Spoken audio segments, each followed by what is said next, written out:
The human imagination is the seat of its creativity. Between weaponized ignorance, weaponized religion, his capacity to imagine is already impaired.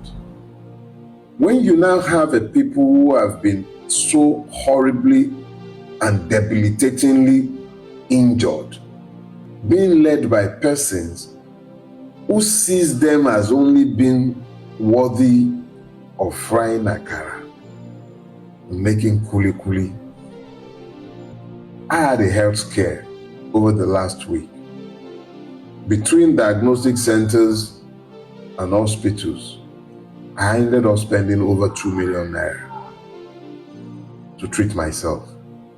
How many persons selling ekpa and kuli kuli would be able to survive if they had to deal with the same thing? How many? Or these ailments or health conditions discriminate between those who can afford it and those who can't?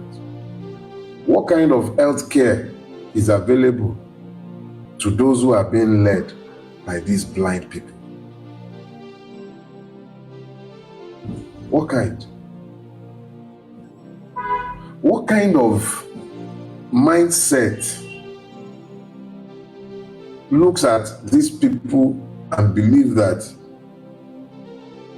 all they deserve in their lives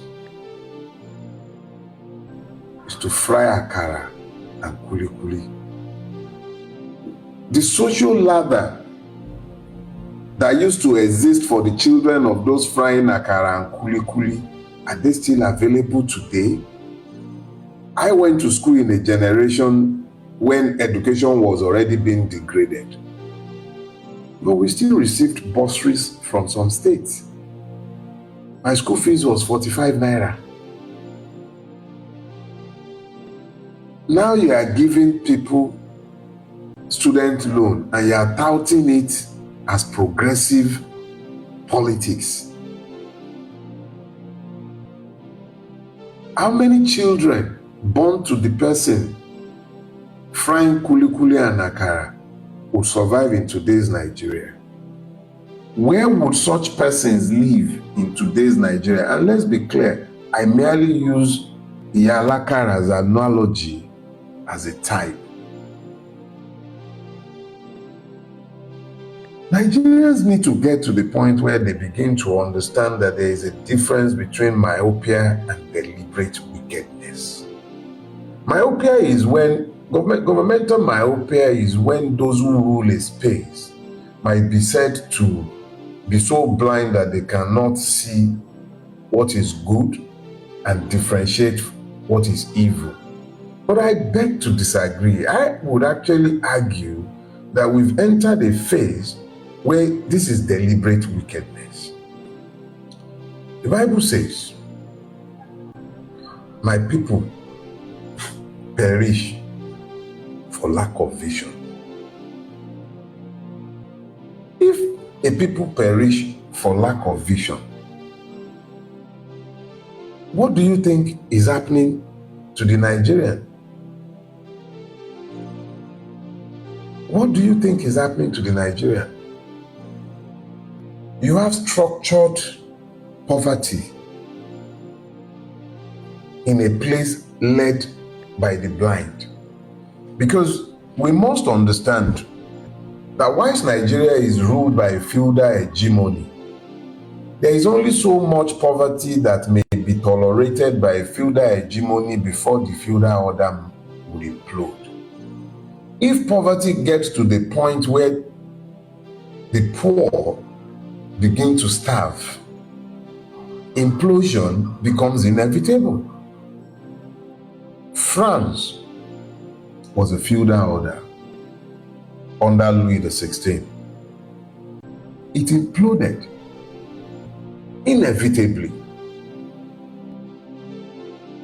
America, before its independence 250 years ago, was a feudal order governed by the English crown. It imploded. It is inevitable.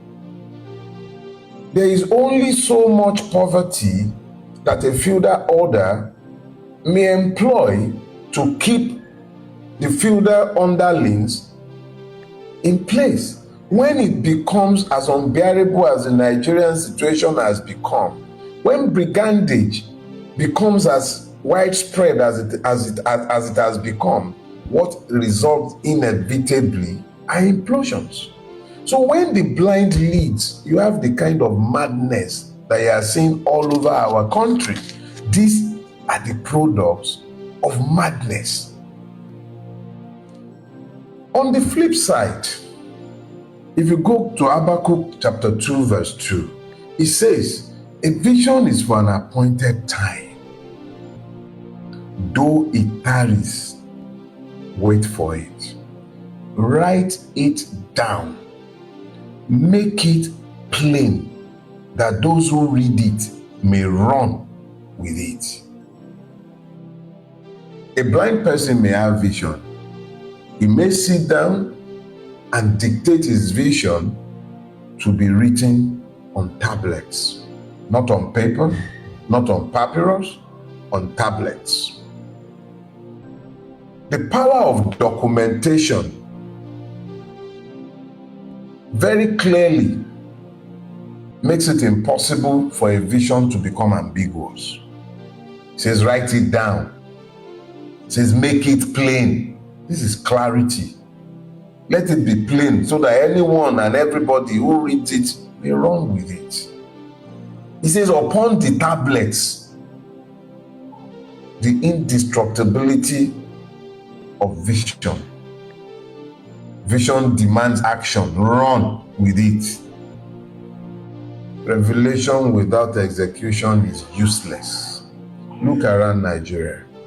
Where is the vision governing our country? What is the overarching vision behind which the people have been energized and united? In the absence of vision, perversion are reigning supreme in Nigeria. Part of that perversion is what you've seen. They merely opened the window. I assure you that Adeniyi Adeyemi is the tip of the iceberg. There are multiple things going on. There is no governance happening in Nigeria any longer. It's just barefaced stealing.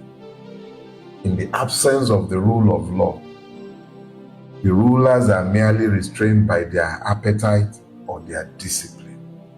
We're currently being ruled by those who have neither discipline nor anything altruistic to offer.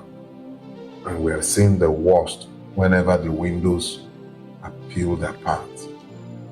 There is nothing extraordinary about this Adeniyi Matthew thing. Absolutely nothing.